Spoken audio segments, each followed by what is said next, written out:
What's up, gamers? This is Elliot with Ground Floor Gaming Collective, and here today we're going to talk about two noteworthy games. If you like RPGs, you should get them.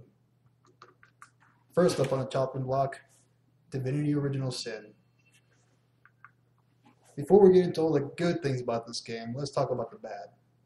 Bad things about this game, for character selection, creation, customization, you only have humans to pick from. And you can only make two. Not a whole lot of options. You get to pick a couple of different classes, you get to pick a couple of different skills, but the initial implementation is pretty limited. Later on in the game, as much as you love the story, the puzzles can get overwhelming sometimes, and there's buttons. So many hidden buttons. You will spend the better part of the end portion of the game looking for buttons to push, press to proceed to the next area, and right towards the end of the game, the story kind of peters out. But enough of the bad things, now for the good things of this game. First off, it's a beautiful game. If you're interested in graphics, don't worry. Here's one screenshot of what to expect. Aside from it just being a beautiful game overall, and the ending petering out, the storyline itself is awesome. Replayability for this game, I'm on replay 3 or 4 now, and each replay has taken over 60 hours apiece. That's a lot of game for your dollar here. And despite the non-customizability of your race, you can customize your skill set to any degree.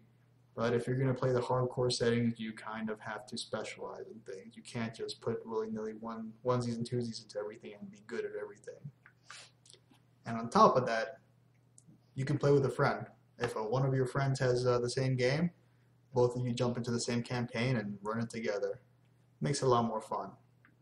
And based on all those qualities mentioned, we here at the GFGC feel that this game deserves an honorable 9. 9 out of 10 tiny dogs. Tiny dogs. Now, next up on the chopping block, a more recent game that came out, I think about a month ago now, since I've gotten it, is Pillars of Eternity. Now, this game is hard. I'm talking about the original Donkey Kong on Atari hard. One big negative about this game, too, is it has 0 multiplayer. None. And you'd figure for Obsidian, the original creators of Baldur's Gate 2 and Neverwinter Nights 2, which had an amazing multiplayer in it, in my opinion. I mean, get together with some friends, create a dungeon, all that kind of good jazz. This has none. Now, its roots being based on D&D in general, there's no multi-classing. What's up with that? Pause it again. Where's my half-elf War Tiger Ranger mage? Despite those shortcomings, though, this is still an awesome game. I'm only on playthrough 2 of it, and I should say something. The first one took me over 80 hours. Granted, I'm one of those guys that likes to look at every nook and cranny. Still a lot of stuff to look through. A small, very minor negative, now that I'm thinking about it, is the amount of reading you're going to do in this game. I mean, if you like to read novels, this is a game that has novels built into it. He doesn't know how to read, like at all. I read Dragonlance. That's a bullshit lie. You'll notice the book was upside down. Just saying.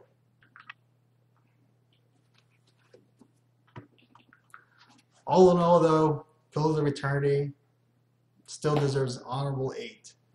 I mean, despite its shortcomings of no multiplayer, no multi-classing, really over in-depth lore and reading, which can be a good thing if you like that kind of thing, bad if you don't. And despite that, it's still a great game to play. So, take from what you will. Both games costing $40 and $45 US respectively. They're both great buys, and here at the GFGC recommend them highly. That's it for RPG games today, gamers. Go out, have fun. We're Tiger Ranger Mage.